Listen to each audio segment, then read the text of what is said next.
হরে কৃষ্ণ কৃষ্ণ কৃষ্ণ হরে হরে, হরে রাম রাম রাম হরে হরে। রাধে রাধে। সুপ্রিয় ভক্তমণ্ডলী, একাদশী ব্রত মাহাত্ম্য কথা নিয়ে ফিরে এলাম। আপনারা ভালো আছেন? আসছে আগামী 29শে পৌষ, 14ই জানুয়ারি বুধবার একাদশী ব্রত উপবাস। এই একাদশীর নাম হলো ষটতিলা একাদশী। এই একাদশী অত্যন্ত মাহাত্ম্যপূর্ণ, কারণ সেই দিন পৌষ সংক্রান্তি, পৌষ পার্বণ এবং গঙ্গাসাগর মেলা শুরু হচ্ছে। তো এই একাদশী পশ্চিমবঙ্গ তথা ভারতবর্ষে একই দিনে অনুষ্ঠিত হবে এই ব্রত অনুষ্ঠান। পারণ পরদিন বৃহস্পতিবার সকাল 6টা 20 থেকে 9টা 57 মধ্যে আপনারা ভগবানের প্রসাদ পেয়ে পালন করবেন। তো এই একাদশী অত্যন্ত মাহাত্ম্যপূর্ণ। তো এই একাদশী ব্রতের নাম কেন ষটতিলা একাদশী হলো? এই একাদশী ব্রত মাহাত্ম্য কি? পালন করলে কি ফল হবে, পালন না করলে কি ক্ষতি হবে, আমরা ব্রত মাহাত্ম্য জানব। সেই সঙ্গে এই একাদশীর পালনের বিধি বা কী রয়েছে, বিধান কি রয়েছে, আমরা আজকের ভিডিওতে জানব। আপনারা সম্পূর্ণ ভিডিওটি দেখবেন। সকলকে কৃপা করে শেয়ার সাবস্ক্রাইব করবেন। চলুন শুরু করি আজকের আলোচনা। তো এই পৌষ মাসের কৃষ্ণপক্ষের যে একাদশী, ষটতিলা একাদশী, এই একাদশী অত্যন্ত মাহাত্ম্যপূর্ণ। শ্রী ভবিষ্যত্তর পুরাণে ঋষি দালভ্য ও ঋষি পুলস্থ সংবাদে এই কাহিনী বর্ণিত রয়েছে। তো মহারাজ যুধিষ্ঠির ভগবান শ্রীকৃষ্ণকে বললেন, হে জগন্নাথ, হে ভগবান, পৌষ মাসের কৃষ্ণপক্ষের একাদশীর নাম কি, এর ব্রত মাহাত্ম্য কি, বিধি বিধান বা কি রয়েছে, আপনি একটু কৃপা করে সবিস্তারে আমায় বলুন। উত্তরে ভগবান শ্রীকৃষ্ণ বললেন, হে রাজন, পৌষ মাসের কৃষ্ণপক্ষের যে একাদশী, এই একাদশী ষটতিলা একাদশী নামে প্রসিদ্ধ। এই একাদশী অত্যন্ত মাহাত্ম্যপূর্ণ এবং এই একাদশী ষটতিলা নামে জগতে বিদিত। তো এই একাদশী অত্যন্ত মাহাত্ম্যপূর্ণ একাদশী। তাহলে এই একাদশীর নাম ষটতিলা কেন? ষটতিলা হচ্ছে, ষট মানে হচ্ছে 6, তিলা মানে হচ্ছে তিল। অর্থাৎ এই একাদশী ব্রতে তিলের 6 প্রকার ব্যবহার বা কাজের বর্ণনা দেওয়া রয়েছে। তা তিলের 6 প্রকার কাজ কি? যে প্রথমে তিল জল দ্বারা স্নান, অর্থাৎ জলের মধ্যে কয়েক ফোঁটা তিল তৈল দিয়ে স্নান করা। দ্বিতীয়ত হচ্ছে তিল তৈল মর্দন করা, অর্থাৎ অন্যান্য একাদশীতে কোনো রকম প্রসাধনিক তৈল ব্যবহার করা নিষেধ, কিন্তু এই একাদশীতে ছাড় দিয়েছে, তিল তৈল মর্দন করতে হবে। গোটা শরীরে তিলের তেল মাখা যাবে। তারপর তিল দ্বারা তর্পণ, পিতৃমাতৃ উদ্দেশ্যে তিল দিয়ে তিল জল তর্পণ করতে হবে। তাহলে পিতৃমাতৃ নরকে পতিত থাকলে তারা উদ্ধার পেয়ে যাবেন। 3 নম্বর গেল। 4 নম্বর হচ্ছে তিল দ্বারা হোম করা, অর্থাৎ ভগবানকে নিবেদন করা। 5 নম্বর হচ্ছে তিল ভোজন করা, অর্থাৎ সম্পূর্ণ যত একাদশী সারা বছরে একাদশী আছে, সকল একাদশীতে তিল বর্জনীয়, অর্থাৎ তিল হচ্ছে পঞ্চ রবি শস্যের মধ্যে পড়ে। এই একাদশীতে একমাত্র এই একাদশীতে তিলকে ছাড় দেওয়া হয়েছে, অর্থাৎ এই একাদশীতে তিল পাওয়া যাবে, গ্রহণ করা যাবে, অর্থাৎ ভগবানকে প্রসাদ হিসেবে দিয়ে হোক, অন্যভাবেই হোক, তিল গ্রহণ করা যাবে। এটা এই একাদশীতে এটা ছাড় দেওয়া হয়েছে। তাহলে তিল ভোজন, আর হচ্ছে তিল দান, এটা হচ্ছে সবচেয়ে গুরুত্বপূর্ণ মাহাত্ম্য।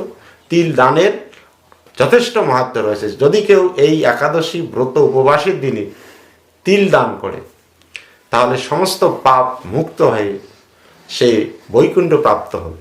এত এত তিল দানের এই একাদশীতে মাহাত্ম্য। তাই এই তিলের দ্বারা 6 প্রকার ক্রিয়া, 6 প্রকার কাজ বা তিলের 6 প্রকার ব্যবহারের জন্য এই একাদশী ব্রত হচ্ছে ষটতিলা একাদশী ব্রত। কারণ সেই দিন আবার পৌষ পার্বণ, মকর সংক্রান্তি, তাহলে সেই দিনে ভগবানকে পিঠে পুলি দেওয়া হবে।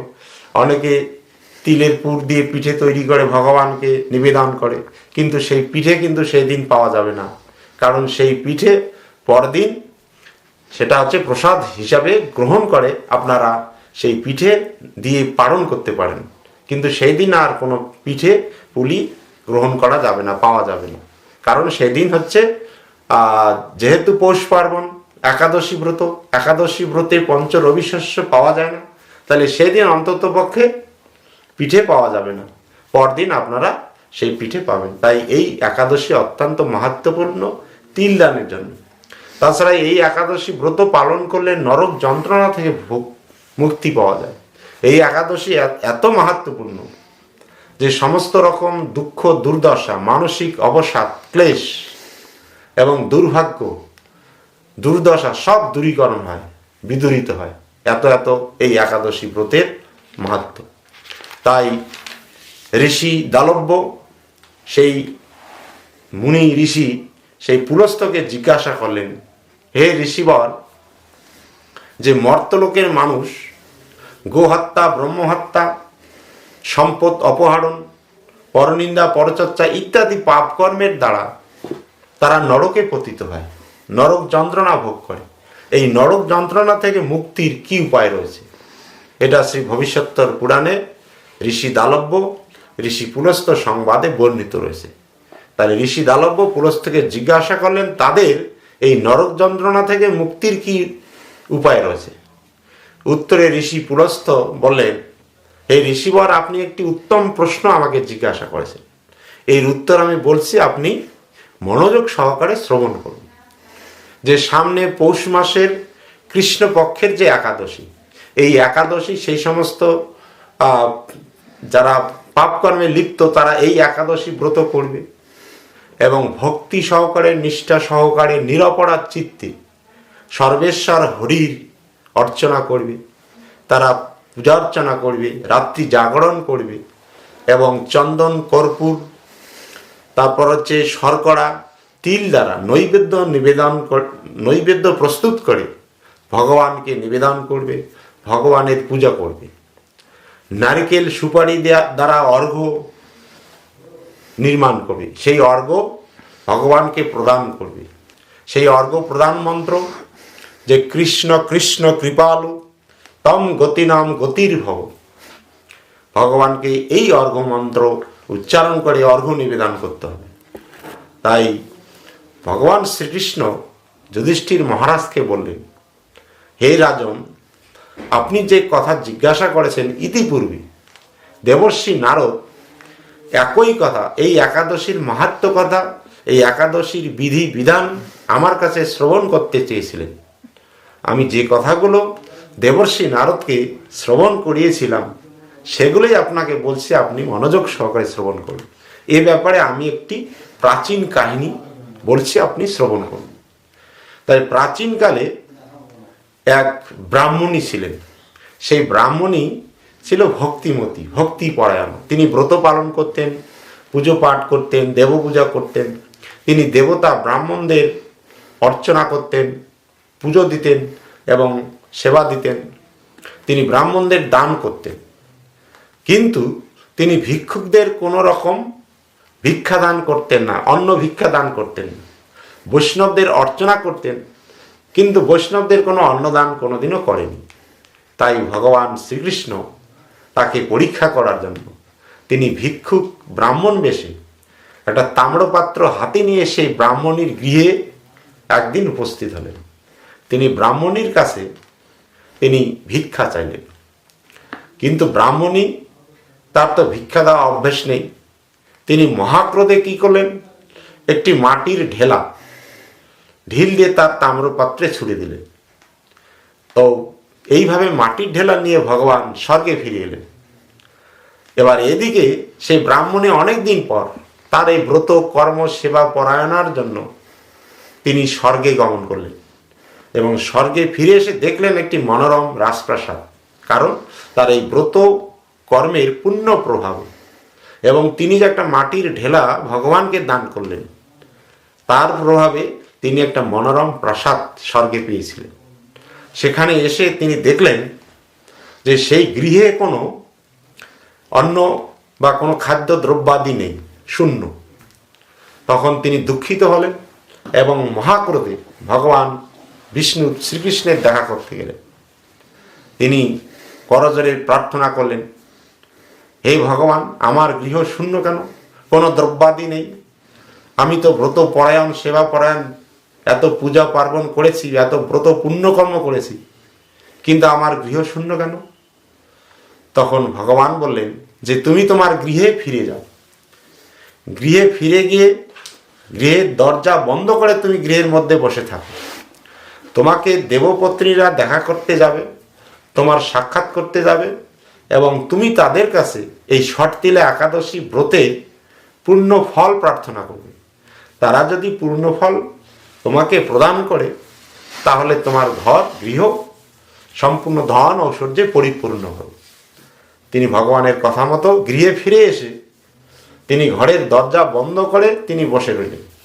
ইতিমধ্যে দেবপত্নীগণ এই ব্রাহ্মণীকে দেখার জন্য তারা পাগল হলো, উন্মাদ হলো। তারা উন্মাদিনীর মতো হয়ে সেই ব্রাহ্মণীর কাছে আসলো তাকে দেখা করার জন্য, কিন্তু ব্রাহ্মণী ঘরের দরজা বন্ধ করে তিনি ভিতরে বসে রইলেন। এবং এই দেবপত্নীদের কাছে তিনি সেই ষটতিলা একাদশী ব্রতের ফল প্রার্থনা করলেন। তো দেবপত্নীদের মধ্যে একজন তাকে এই ষটতিলা একাদশী ব্রতের পূর্ণ প্রভাব সেই ব্রাহ্মণীকে দান করলেন। সেই ব্রতের পূর্ণ প্রভাবে ব্রাহ্মণী তার দিব্য রূপ ফিরে পেল, অপূর্ব রূপবতী সুন্দরী রমণীতে পরিণত হল, এবং তার গৃহ ধন ধান্যে ঐশ্বর্যে পরিপূর্ণ হল এই একাদশীর পূর্ণ প্রভাব।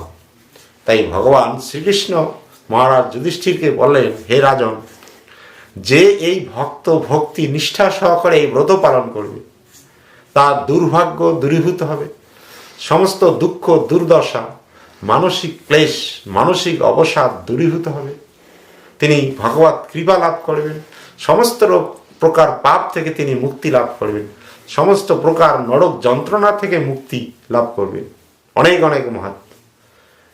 তাই আপনারা ভক্তি নিষ্ঠা সহকারে এই একাদশী ব্রত পালন করবেন, সকলকে এই ব্রত পালনে অনুপ্রাণিত করবেন। সকলে ভালো থাকবেন। রাধে রাধে। জয় নিতাই, জয় গৌর, জয় রাধেশ্যাম।